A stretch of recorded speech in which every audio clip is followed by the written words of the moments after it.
Замкнутый, сука, круг. Шалом, православные! С вами Евгений Вольнов. И если вы удивляетесь качеству звука, не стоит, пишусь я вот в эту вот петличку. Итак, тут недавно Российская Федерация, то есть, террористическое государство, всем вам известное, провело психологическую спецоперацию, целью которой было перевести фокус внимания с того, что 300-тысячный город Херсон, вроде бы который с Россией навсегда, оказался с ней даже и меньше месяца. В этом видео вас ожидает огромное количество мудрых мыслей, поэтому берем блокнотики и записываем. Одна из первых умных мыслей будет сейчас. Если вы знаете автора, напишите его в комментариях. В конце видео я скажу, кто ее автор. Итак, военнопленный – это человек, который сначала пытается вас убить, терпит в этом неудачу, а потом просит вас его не убивать. Ваши варианты в комментарии, а я немножечко накину вам бэкграунда о том, что же за такой мученик, никому не нужный, был возвращен в Российскую Федерацию, и с ним там что-то произошло. Так, на минуточку, этому чуваку 55 лет, сидеть ему нужно было еще до 2027 года, между прочим. Причем сидел он нормально, на ментовской зоне, то есть явно не под шконкой, плюс есть информация, что он там в соцсетях активно постился, причем не просто постился, типа, эх, моя жизнь воровская, нет. Он постил Крым наш, он постил, собственно, вот на вашем экране сейчас вы видите, что у него там можно было найти. Следовательно, это просто самый обычный классический ватничек. Вы пытаетесь вызвать у меня сочувствие к ватничку, это зря. Кстати, сидел он за убийство, и была у него попыточка свалить, и получил он еще 4 года сверху. Чем, скажите, пожалуйста, вот нынешняя попытка через ЧВК Вагнера рассказать, что такое святой, не еще одной просто попыткой к побегу. Но об этом дальше. Помимо того, что у него было достаточно много ватных цитат в его соцсетях, важно помнить о том, что утверждение о том, что этот чувак хотел жить, не терпит никакой критики. Потому что когда лично приехавший Пригожин на зону принимал этих зэков, он им говорил, что первый грех — это дезертирство. Первый грех — это дезертирство. Никто не дает заднюю, никто не отступает, никто не сдается в плен. Когда вы будете обучаться, при сдаче в плен вам расскажут 2 гранаты, которые вы должны иметь с собой. То есть зэк был полностью проконсультирован о том, что его ждет в случае, если он поступит так, как он поступил. Поэтому тот факт, что государство российское, получив своего пленного назад, не оказало ему медицинские услуги там и сделало что-то хорошо, а отдало Пригожину, который размозжил ему мозг, так претензии можно предъявлять только, собственно, государству, его получившему. Очень много обсуждается касательно того, что нет, ты послушай, он же в интервью говорил, или ой, нет, он же хотел воевать за вас, он же был против, он так и сказал в своем интервью, вот это да, то есть, а еще вы, наверное, верите в сказочных персонажей и единорогов. Я вам напомню, что есть такая мудрейшая цитата, тоже не Джейсона Стэтхэма и не Альберта Эйнштейна, о том, что не верь обещаниям наркомана, слезам проститутки и улыбке прокурора. Некоторые люди могут сказать: о боже, Вольнов начинает говорить цитатами из пацанских пабликов, но не все так просто. Я могу объяснить, почему так. И зэк подходит как раз и в категорию проституток, и в категорию наркоманов. Объясню почему. По какой причине наркоман не может выполнить свои обещания? У него есть зависимость, она больше, чем он. У него нет никакой чести, у него нету нормальных социальных связей, поэтому наркоману верить нельзя. Наркоман тебя в 100 пудов обманет. С проституткой то же самое, низкая социальная ответственность, поэтому ей соврать или там выдавить из себя слезы для того, чтобы разжалобить тебя, олуха такого, оленя, чтобы ты на OnlyFans задонатил, тоже не проблема. Ну и с улыбкой прокурора тоже понятно. Он будет тебе улыбаться, он будет говорить, что действует в твоих интересах, как исследователи, например, какие-нибудь. А оказывается, что они тебе шьют дело, чтобы ты уехал к господину Осечкину на швабру садиться. Понятно, да? То же самое с зэком.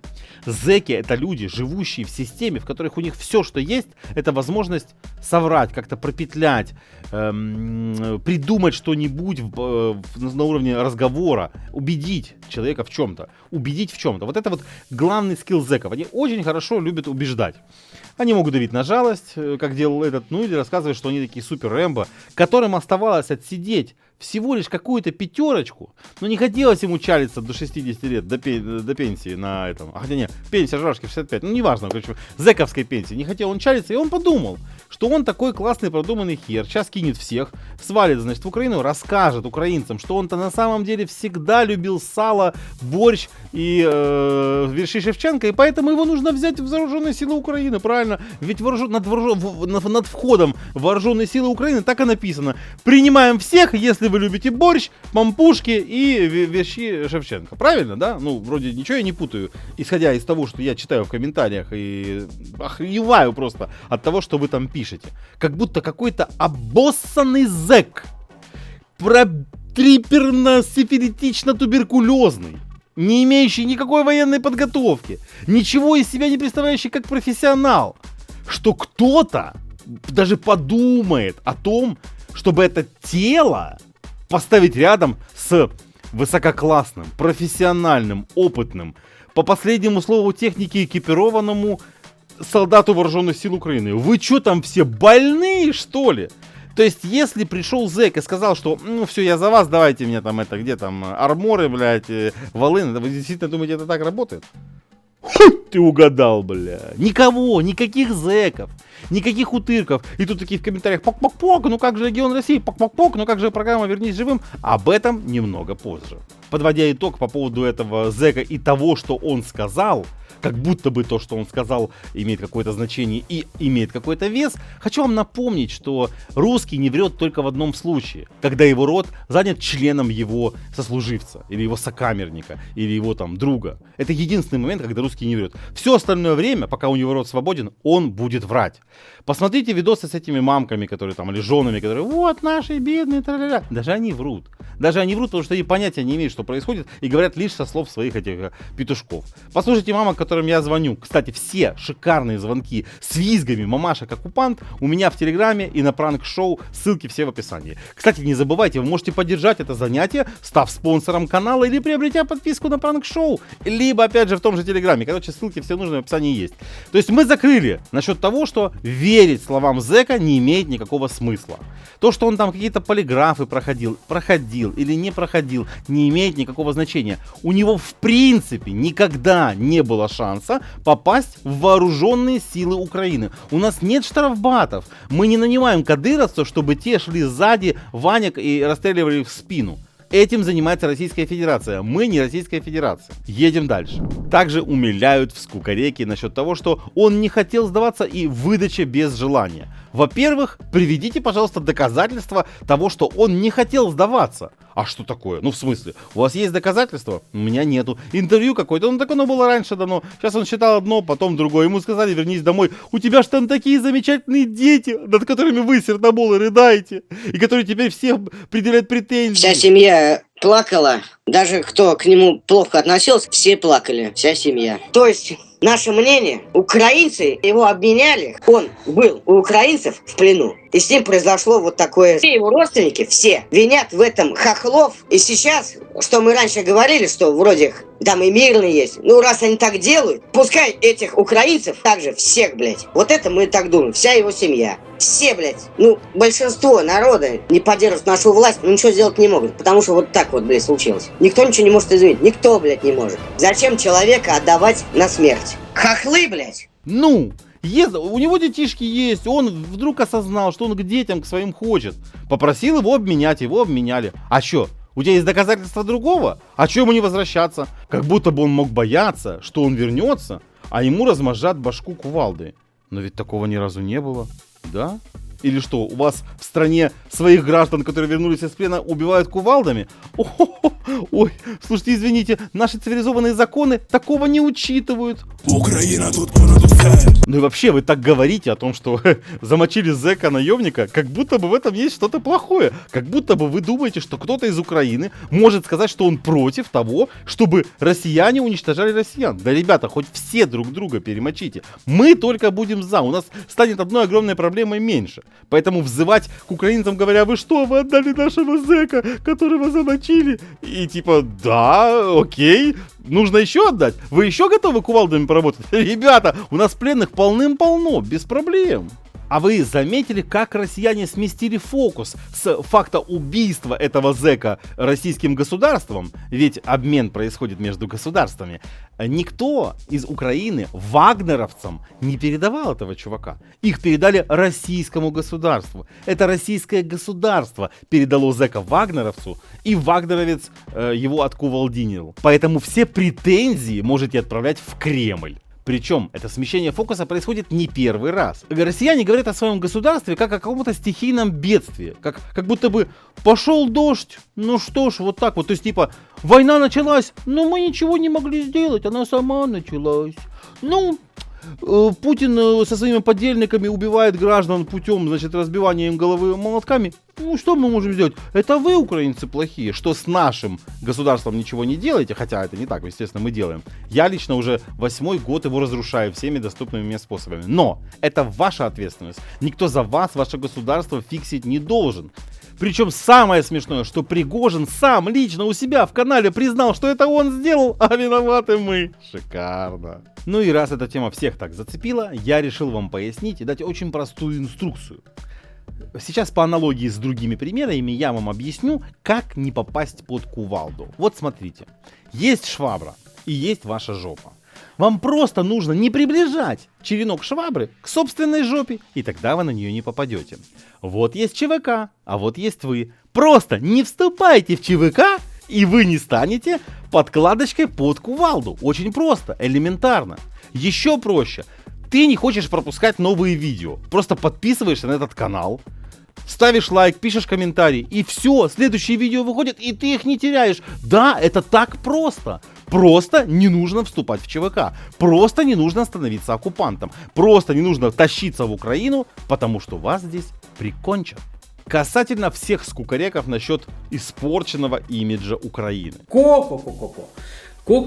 Покажите мне хотя бы один документ или хотя бы одну конвенцию, в которой украинское государство обязывается в чем-либо перед зэками-наемниками. Я бы очень хотел почитать такой документ.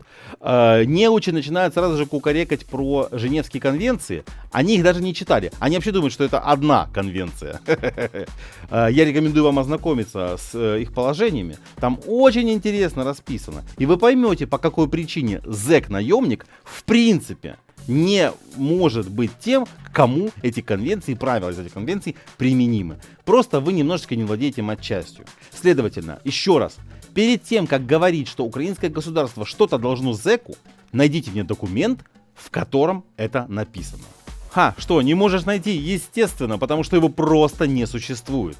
Единственные обязательства, которые есть у украинского государства, это вернуть украинских граждан, которые попали в плен. И если для этого нужно отдать одного зэка-наемника, 2 мобиков и 5 кадыровцев, пожалуйста, забирайте всех. Главное, верните наших граждан. Также важно пояснить, что тезис о том, что ну теперь-то сдаваться не будут, да. Как будто бы до этого мобики пачками прямо только вот заезжали на территорию Украины, бросали свое оружие и с поднятыми руками бежали, кричали: пожалуйста, возьмите меня в плен, я сдаюсь. Нет, конечно, такого не было.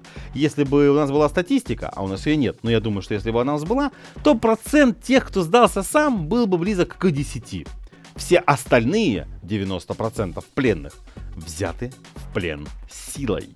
И если вы думаете, что из-за этих 10% приехавшим от вас к нам оккупантам, наемникам, зэкам мы будем делать минетик и выдавать ВНЖ, то вы очень сильно ошибаетесь. Мы просто больше вас убьем. И все, не хотите сдаваться? Well, okay, man, this is your choice. Ты хочешь умереть? Мы тебе поможем, без проблем. У нас есть американское и европейское оружие, лучшее для того, чтобы ты закончил свою никчемную, никому не нужную жизнь. Ни тебе, ни твоей жене, только банку и военкомат. Теперь касательно программы «Хочу жить».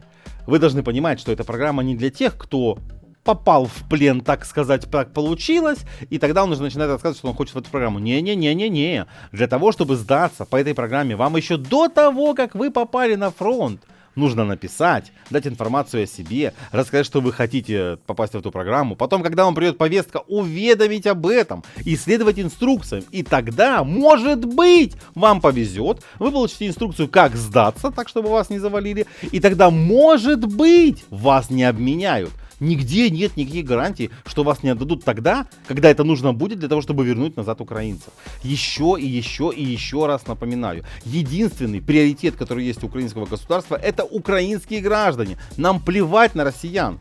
Нам не нужны россияне, не надо к нам приходить в страну. Если вас ваше правительство гонит, это ваши проблемы. Ты случайно приехал, ну а у меня случайно очень меткое оружие.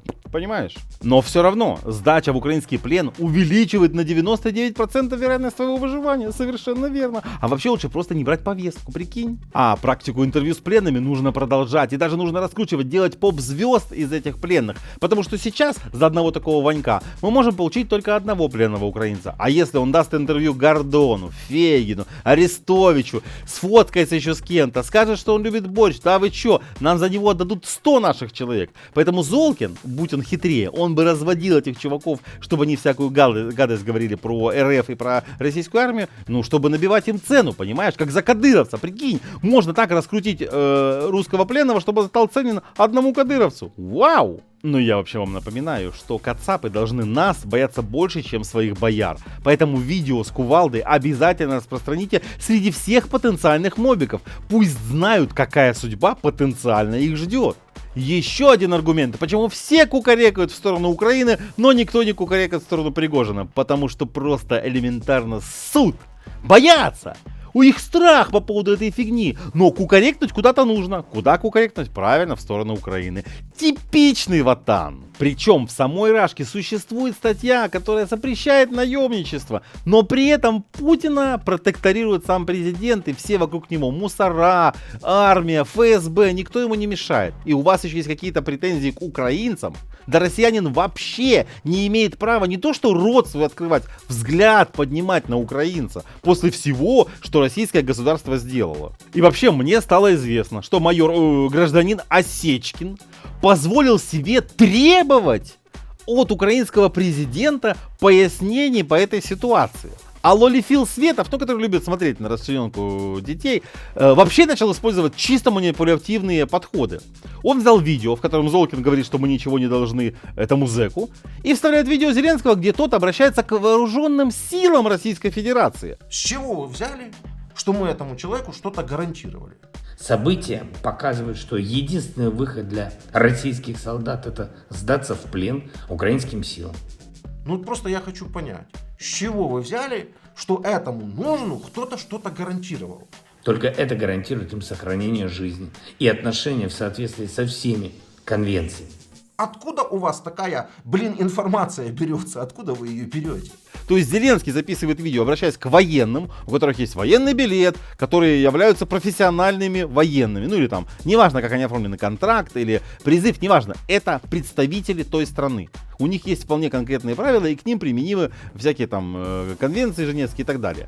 К наемникам они никак не применимы. Зеленский не мог пообещать ничего наемникам. Можно видеть в комментариях там каких-то кукетиков: но ведь Зеленский обещал. Кому? Зэку обещал? Покажи, где он зэку обещает. Просто слушать надо внимательно. И если обращение идет к военным, то наемник не равно военный. Нет, наемник — это просто чувак, которому дали волыну и сказали: иди туда постреляй.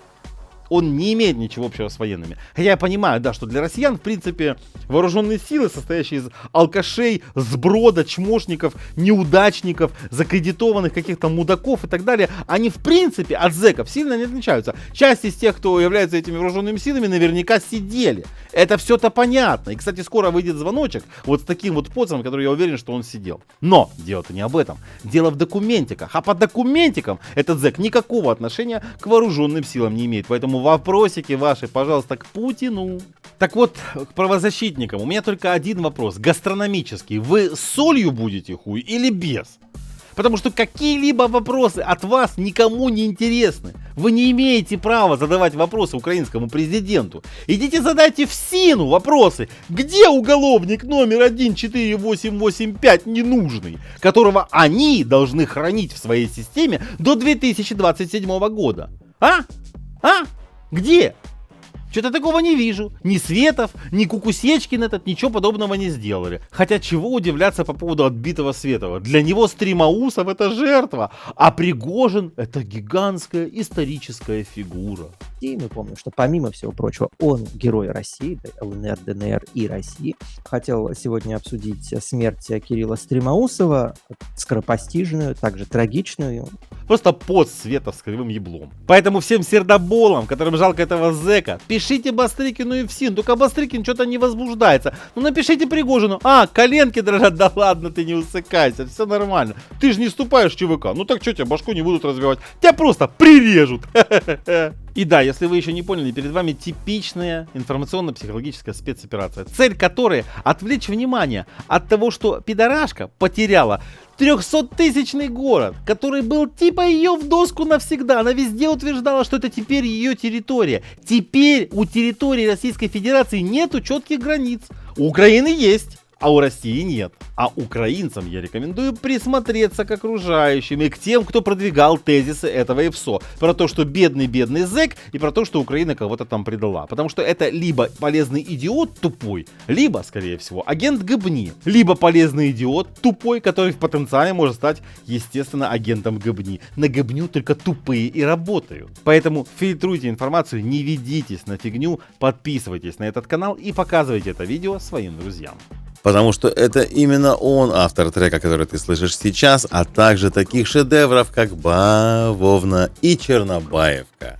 Ссылочка в описании и в закрепленном комментарии. Также огромное спасибо спонсорам канала, ребята, вы лучшие. Приобретая подписку на пранк-шоу или спонсируя этот канал, ты непосредственно участвуешь в создании новых эпичных звонков. Замкнутый, сука, круг. Так.